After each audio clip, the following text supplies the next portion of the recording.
And hello everyone, welcome and welcome back to this is me Akshita. So मैंने अभी decide किया है कि अभी मैं पढ़ाई करूँगी, तो अपना वर्क स्टार्ट करते हैं सबसे बोरिंग सब्जेक्ट से, जो कि है कंप्यूटर, जिसको पढ़ने में ना ही कोई इंटरेस्ट है, जिसको पढ़ना बस हमारी मजबूरी है। तो वही सब्जेक्ट पढ़ रही हूँ मैं, कंप्यूटर। तो सबसे पहले हमारा वर्क है कंप्यूटर में। ऐसा हुआ था कि मुझे लगा था कि आज सर स्कूल में लिखवाएंगे नहीं, इसलिए मैंने अपनी कंप्यूटर की फेयर वाली नोटबुक नहीं लेके गई थी एंड फिर रफ वाली नोटबुक में मैंने लिखा था। तो अब मुझे उसे फेयर कॉपी पे उतारना होगा, बिकॉज अब हमारे स्कूल में कॉपी सीलिंग स्टार्ट हो चुका है। बिकॉज हमारा हाफ ईयरली का पेपर बहुत जल्दी ही आने वाला है और बहुत ही कम टाइम बचा है इस पेपर में। और ये टाइम ही है सबका हाफ ईयरली पेपर आने का। और वैसे हमारा यूटी फर्स्ट मीन्स फर्स्ट वाला पेपर क्लास 9th का हो चुका है एंड ये जो पेपर होने वाला है वो हमारे क्लास 9th का सेकंड पेपर होने वाला है। वैसे वीक में एक दिन तो हमारा टेस्ट होता ही है, तो जैसे इस वीक में हमारा मंडे को टेस्ट होने वाला है। तो मैं वैसे डेली रिवीजन नहीं करती हूँ, टेस्ट के बस एक दिन पहले ही रिवीजन करती हूँ। जो वीकेंड में पढ़ाई हुआ रहता है उसी का टेस्ट होता है। वैसे सब्जेक्ट बता दिया जाता है कि सब्जेक्ट का टेस्ट है, तो इस तरीके से ज़्यादा आसान होता है। फिर मुझे करना था बायो का ड्राइंग, मसल्स का, टिश्यू चैप्टर का जो मसल्स था उससे, टाइप्स ऑफ मसल्स का, एंड फिर नर्व सेल का भी। और ये इधर मैं ड्राइंग कर रही थी और मुझे ड्राइंग उतनी ज़्यादा आती नहीं है, बट मैं ट्राई कर रही थी कि मुझसे अच्छा ड्राइंग बने। और मुझसे जो उस टाइम मैंने दिखाया था मसल्स टिश्यू का ड्राइंग, वो हम सारे लोगों ने मिलकर बनाया था, वो तो आप लोगों को पता ही होगा।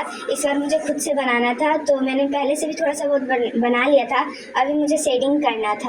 एंड फिर उसे मैंने कंप्लीट करने के बाद देखा मेरे घर में चॉकलेट आया है, और चॉकलेट आया है तो हम सबका फेवरेट ऑलवेज हमेशा की तरह चॉकलेट, मैंने उसे एंजॉय किया।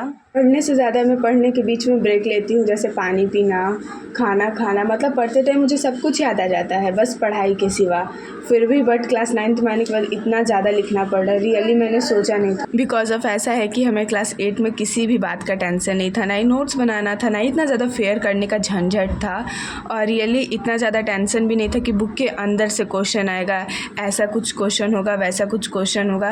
बट क्लास 9th में आने के बाद इतना सारा कुछ हो रहा है, मैंने कभी भी अपने लाइफ में नहीं सोचा था। हाँ, बट मुझे पहले से थोड़ा बहुत मतलब जो मेरे बड़े भैया दीदी हैं उन्होंने बताया था कि क्लास 9th में देखना कितना ज़्यादा लिखना पड़ता है। और रियली क्लास 9th में आने के बाद तो हैंड राइटिंग की जो ऐसी तैसी हुई है ना, मैं बता नहीं सकती हूँ। पूरा लग रहा है हैंड राइटिंग ही बेकार हो चुका है और इतना ज़्यादा लिखना पड़ रहा है, बट ठीक है। तो अभी मैं यहाँ पे लिख रही थी ज्योग्राफी का नोट्स चैप्टर 3 का। एंड फिर ऐसा था कि मैंने इसे रीडिंग भी पहले से कर लिया था एंड इसका मैंने लेक्चर भी देखा था सन लाइक स्टडी का शॉर्ट में। एंड फिर मैंने उसके बाद बायो का थोड़ा बहुत रिवीजन कर लिया, टिश्यू चैप्टर का, क्योंकि अभी हमारे स्कूल में टिश्यू चैप्टर ख़त्म होने वाला है, मीन्स लास्ट पॉइंट पे है। एंड फिर इसका कॉपी भी हमने कंप्लीट कर लिया है और बस इसे मतलब थोड़ा बहुत ऊपर ही ऊपर याद कर लेंगे।